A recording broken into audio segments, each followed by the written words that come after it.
For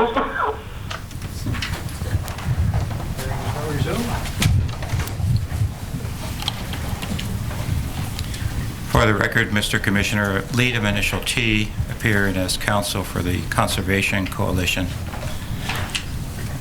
Dr. Walters, for your benefit, you probably can't see, but there's a whole room full of lawyers who are in basically a run upstream to ask you a line of questions. And I guess I'm considered to be part of the early Stewart run because I'm the first one up.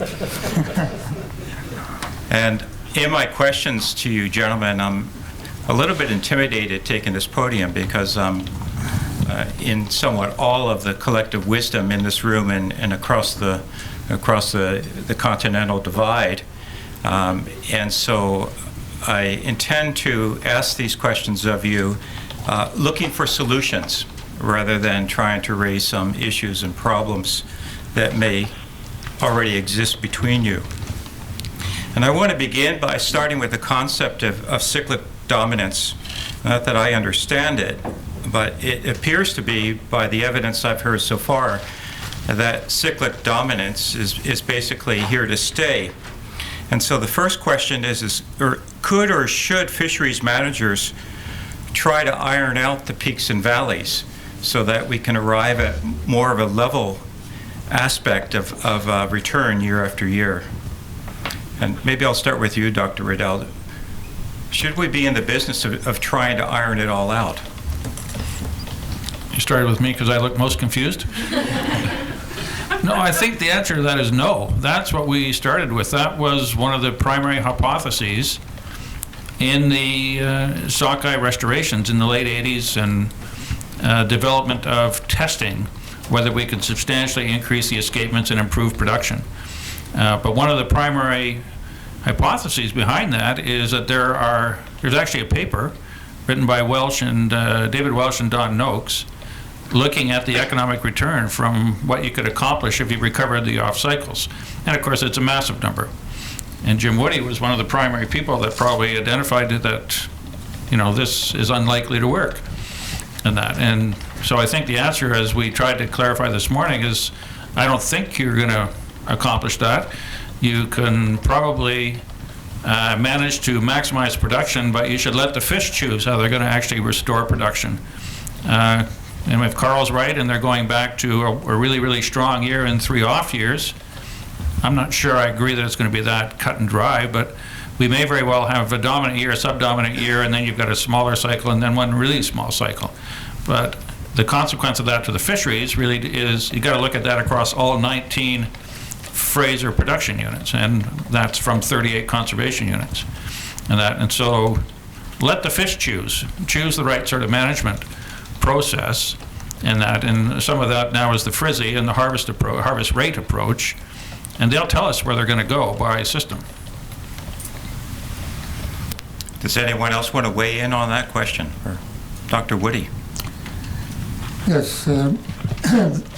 My response to evening out the cyclic dominant stocks is that the theory behind them is that the cyclic dominance, large run, smaller off type of thing, has the effect of controlling the predation mortality rates through trout and other species preying on the juveniles in the lakes. That is, cyclic dominance is a lake-driven phenomenon. It's not an ocean issue.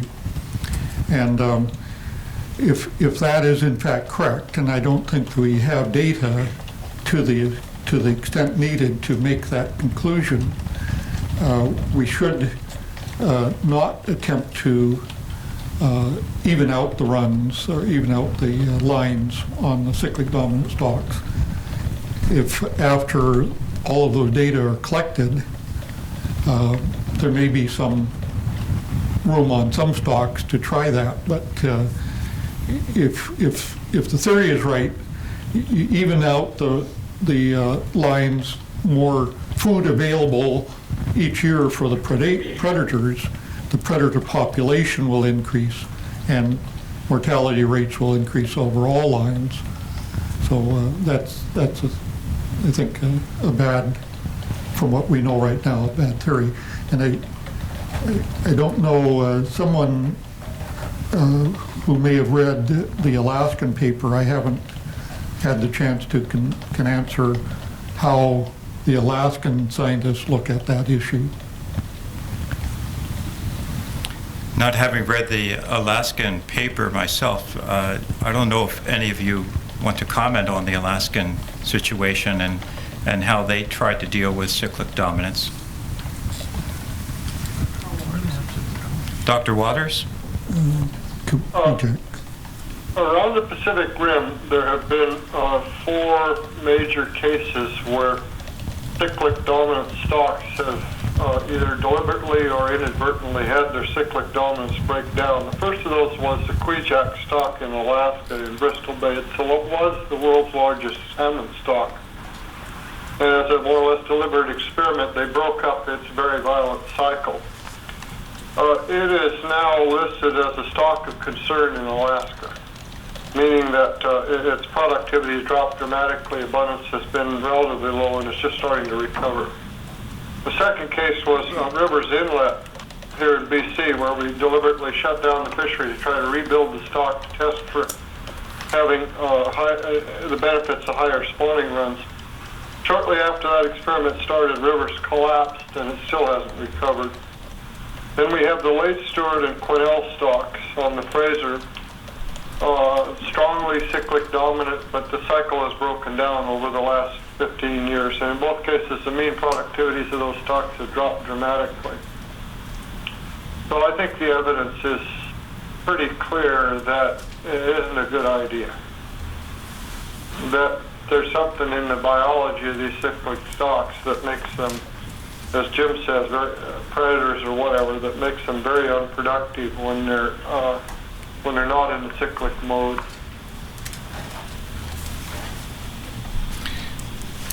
Moving on to another line of question that I have. We've heard some evidence over the last week or so with respect to modeling, a lot of computer modeling, and it leads me to ask this question of this panel.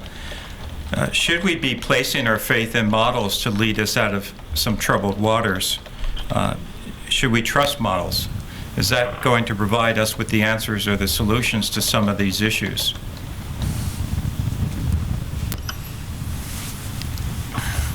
Well, I'll start. I'm happy to weigh in on that one, if you'd like. Do you want the last word as usual?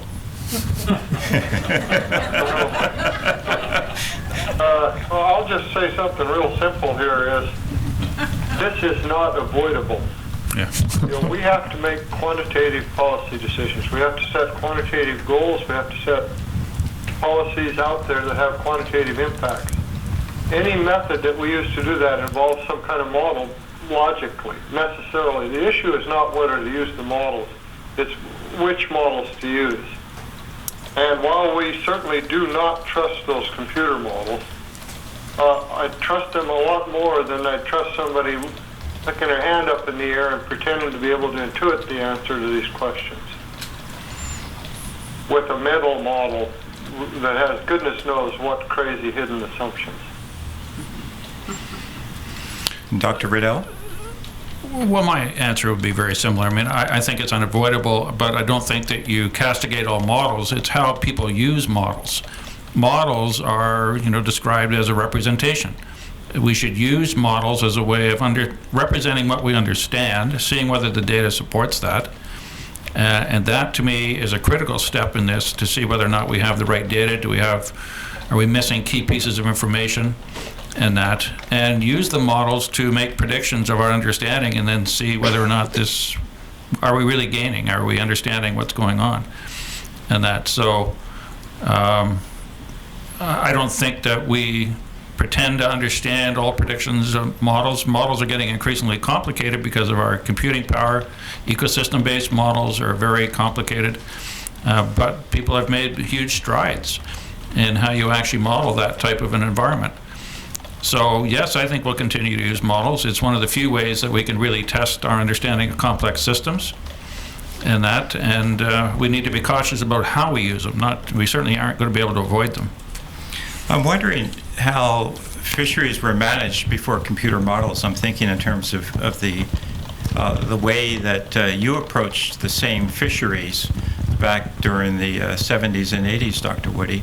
I mean, obviously you did not have the benefit of these complicated and complex computer models, yet somehow fishery managers made some choices. And what was the prevailing guidance that you fell back upon in those days? The Pacific Salmon Commission had a fairly narrow mandate, that was commercial fisheries. And the IPSFC,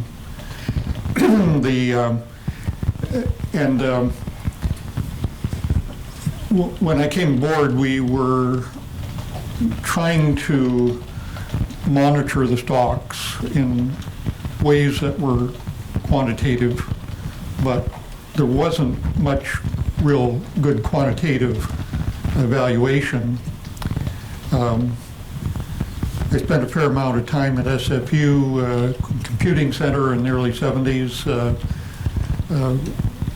looking at production dynamics,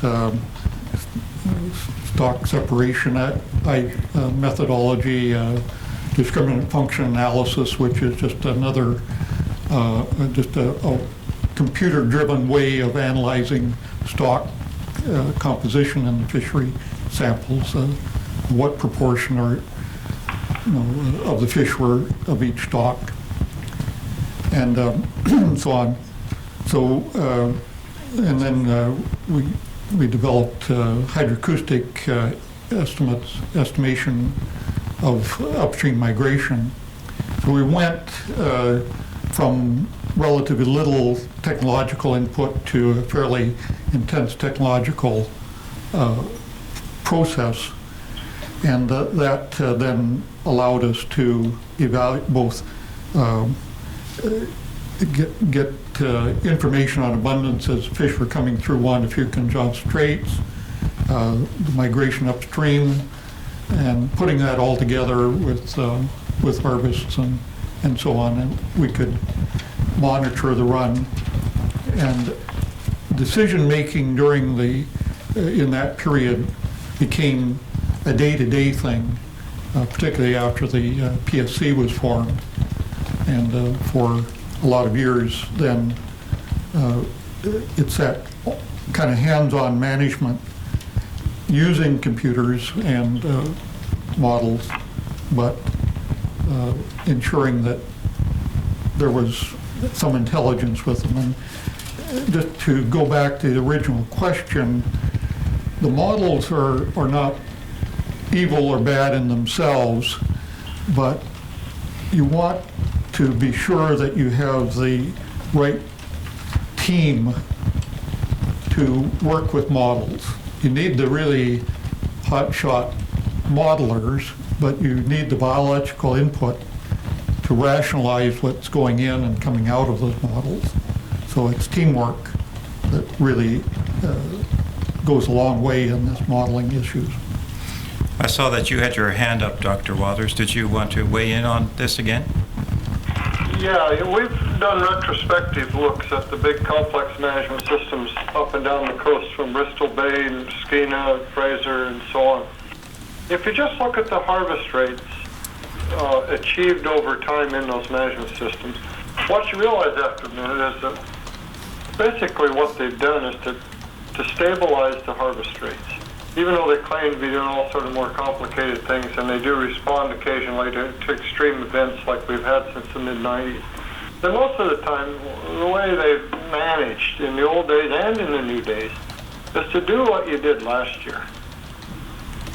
That results in a fairly stable exploit. You have fisheries in roughly the same times and places, and you'll end up with fairly stable exploitation rates.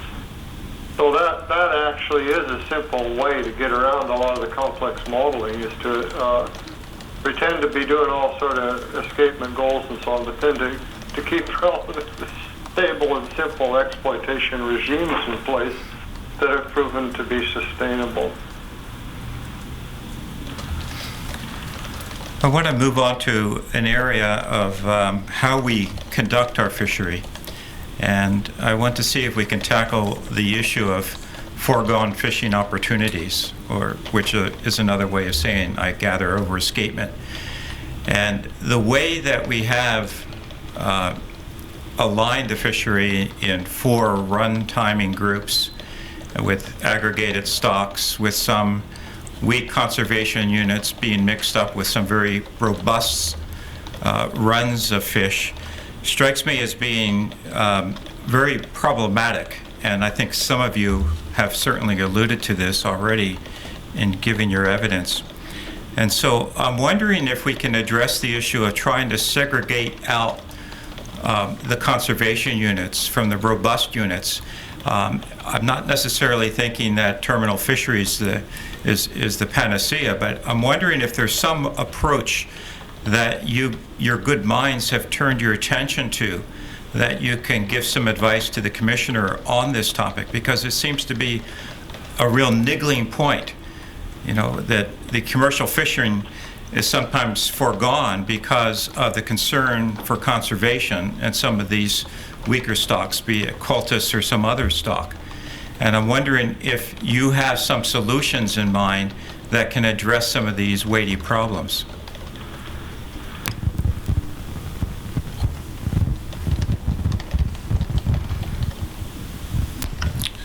I don't think so.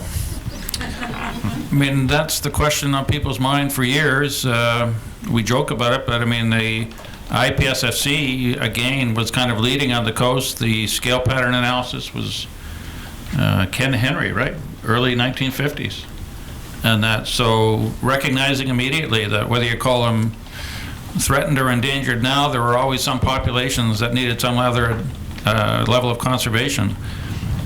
We've put a lot of effort in the science branch by development of DNA techniques so that we can very, very rapidly get the best possible information. I'd say the limitation now on the quality of the stock ID is, again, the test fisheries. In the past, we probably forget that with fisheries functioning at a level to sustain a 75, 77% harvest rate, there was lots of fish to sample. All right. Now, where you have a couple of test fisheries, it is quite possible that you're sampling a small portion of the run. Well, you are. And so I don't think you can avoid the issue. You certainly can't break it down into defined time scales. We're certainly finding that as, in more recent years, as people are more and more concerned about climate change and effects on ocean waters, the returns are becoming more variable, not less variable. And so there's greater overlap probably between the stocks. So I think the stock mixture by the timing groups is about as good as you're going to get. The mixture within the time groups is reality, I'm afraid. And then it's a matter of where you actually harvest on how big an effect you have. And we talk about changing where some of the fisheries occur to reduce impacts. When you really look at that, there's not even a great deal of opportunity to significantly change that opportunity. You've got to get up to where the major tributaries separate. So I'm not sure there's an easy way out of that one. I think we've done a very good job in getting down to rapid turnaround of very good information. I'm actually more concerned about the repeatability of the sampling and the DNA, or the stock ID, than I am about the tools that we have available. It just struck me that basically the run timing groups and the way that the fishery is managed are all, you've got to admit, are all human constructs. And that what we're endeavoring to do is to really tackle a biological issue that's admittedly very complex. I mean, we've got life cycle issues. We've got a species that, for much of its life cycle, it's a very black box in terms of where it goes and what it does. And I'm wondering whether or not, because we as humans decide that we're going to harvest these species, whether we can do it in a way that poses less of a problem to the fish, poses less of a problem, and works through some of these issues where we get to basically have our fish and eat it too, that we can conserve them and still have them for harvesting purposes. And if you people can't come up with solutions, I don't know how we as lawyers are expected to come up with solutions. So we don't expect that.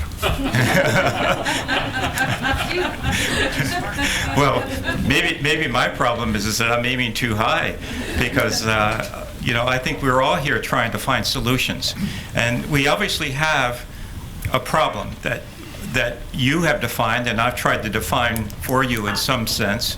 And that is that we have various sectors that have a very live and robust interest in fish. And we have a commercial interest in fish, and we have a First Nations spiritual interest in fish, and we have a conservation interest in fish. And I'm wondering if the model that we've chosen, and I'm not talking now, Dr. Waters, about computer model, I'm just talking about the process. I'm wondering about the process that we've chosen. It is actually the right process that allows everyone to sort of have what they see as being of value in the salmon at the same time. I don't know whether I'm having any takers, and usually Dr. Waters has his hand up by now, and I don't see it. Well, let me just add to the, I guess the premise to my comment would be that you're still fishing where we've always fished. And we have made changes to that, as a matter of fact, because the effort is down, as we all know. And that, but, I mean, you can limit the harvest rate outside, and if you're prepared to move the fisheries, then you can reduce the impact on certain conservation units. But if you're going to be fishing in roughly the same pattern with just modest moves in river, I'm afraid the conflict that you're identifying is part of reality. And Dr. Woody, you had you wanted to rejig some of the runs, as I understand it, some time ago. Maybe that's a wrong expression, but you wanted to move, for example, Scotch Seymour from early summer to summer runs. And you made some recommendations about reconfiguring some of the runs, some of the run timing groups, and some of the actual aspects, some of the 19 stocks that have been identified. Do you still think that that's something that ought to be examined and looked at? Mr. Commissioner, this goes back to, what, about 1987 or something of this nature, in response to a question from the Fraser River panel regarding the stock units that we used, early Stewart, early summers, mid-summers, and late runs. We were asked to evaluate the best sets of stocks to include in each of those components, because we were managing the summer run fish, whether that included Choco, Quesnel, late Stewart, Delaco, etc. And then we were separating that from the management of the early summer stocks and so on. And so I made a recommendation which I thought at the time would simply give a better definition of these stock groups, and based on their average timing. That was not adopted by the panel, and I can't give you a clear answer as to why they did not feel it was necessary or desirable. if we just comment on that, I mean, so you could move a couple of the stocks around. I don't see how it fundamentally really addresses the major restraints in the ocean fisheries. I think you're still faced with the same sort of problem of recognizing the stocks, assessing how hard you can fish, what the net effect is. A more recent discussion of the same topic, wasn't it the Harrison Lakes? In terms of whether there was the Harrison Fall really a summer stock or a late run? And that actually did have some consequence, but really wasn't going to solve the major stock problems in the upper river. I see Dr. Walters wants to comment. Yeah, I mean, one of the most fundamental ideas in fisheries management is you can't eat your cake and have it. You can't have a very large spawning stock size and have a high harvest at the same time. And that your harvesting is going to reduce the abundance of the spawning fish. And so you're always dealing with a trade-off and a balance there. I have to agree with something Ken Wilson said earlier, is that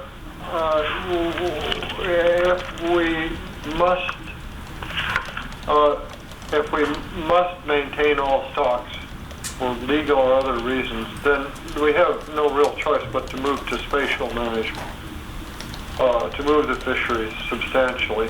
Now let me point out one thing, is that people talk as though there were lots and lots of cultus stocks and lots of Raft River stocks and so on.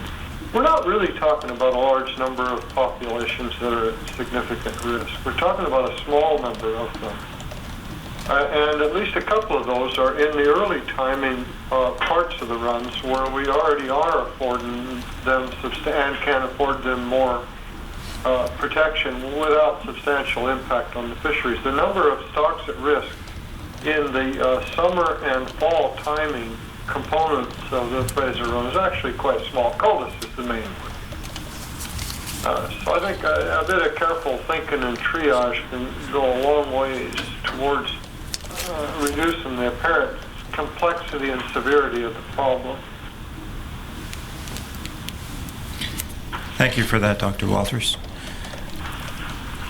I want to move on to another question, and Dr. Riddell, you've been here a couple of times, and in part you've answered this question, but I don't mind you hearing from you again. The 2010 returns, I think that a lot of us who watched the fishery were just amazed after so many years of decline that we saw such an abundant return last summer. And it certainly defied and all the forecasting and all the modeling that went into it and into predicting what was going to happen. And I'm wondering if we have any scientific rationale for why that occurred, or any rationale from any population dynamic study that would allow us to address that issue as an example of something that went right as opposed to things that often go wrong. Do we know, as scientists, and all of you are in the position of being scientists that advise decision makers and advise various aspects of stakeholders, do we know what went right in 2010, why there was such a great return? Or do we have any reasonable hypotheses that are developing out there? As you said, you've heard from me, so maybe I should let others go, and then I'll give my speech. All right. Dr. Whitty, you've been around salmon most of your life. You've dedicated your life to salmon. Do you have any explanation for why they came back in such record numbers last year? Not really. but we have seen situations that individual stocks and all stocks across the board have had unusually high survival rates in the ocean in the past. So, say, for example, Choco has a mean survival rate of about 9%. That is 9% of the smolts leaving Choco Lake on average return as adults to the fishery, etc. But there's been situations where it's been up in the 25%, and same with Quesnel. So it's not highly unusual. I related an interesting comment to Ms. Baker at one of our meetings, and if you'll pardon me, I'll explain what went on in this. On July 7th, I took my cat to the vet. Now the vet has a cabin on Broughton Island, and his neighbor is Billy Proctor. Billy Proctor is a fisherman. No, he's like 80 years old. He's fished all of his life. He's lived there all of his life. And he told my vet that, well, my vet said 40 million. Billy Proctor told me 24 million because he saw so many juveniles there in that area that year that he knew there would be a big run. So there may be things going on in the ocean, but you don't have a large return if you don't have good numbers of juveniles making it to the top end of Johnson Strait. And so that's an interesting little sidelight, one of which then set me, maybe we should put him on staff, you know. Maybe we should invite him as a witness to the commission. Mr. Wilson, do you have any views on this? Not really. I have no clue why we saw such a wonderful return in 2010. And Dr. Walters? Fishery scientists have been singularly unsuccessful when these big returns, big recruitments occur at explaining them in any kind of fish stock, whether it's cods or salmon or anything else. But a key point Jim Woody made is that this really was not that unusual an event. It's wrong to call it a record in any sense. We say that the Adams run came back with about a plus 1.3 recruitment anomaly. Its survival rate was about 1.3 standard deviations above average. Something like that happens, something in the order of once every 20 to 25 years. What's unusual is when that positive survival anomaly happens in conjunction with a dominant return. They had just the right million or so of female spawners producing it. This very nearly the same size run last happened on the Adams in 1958. It was just a couple of million fish smaller than this one. But you shouldn't think of it as being a really extraordinary outcome at all. It just things were added up right. The right number of fish with a reasonably good survival. Perhaps on that note, perhaps Mr. Commissioner, noting the time, we can end on that note.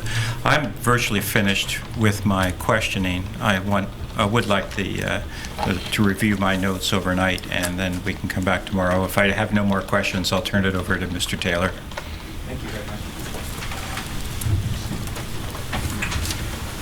Hearing was now adjourned for the day and will resume at 10 o'clock tomorrow morning.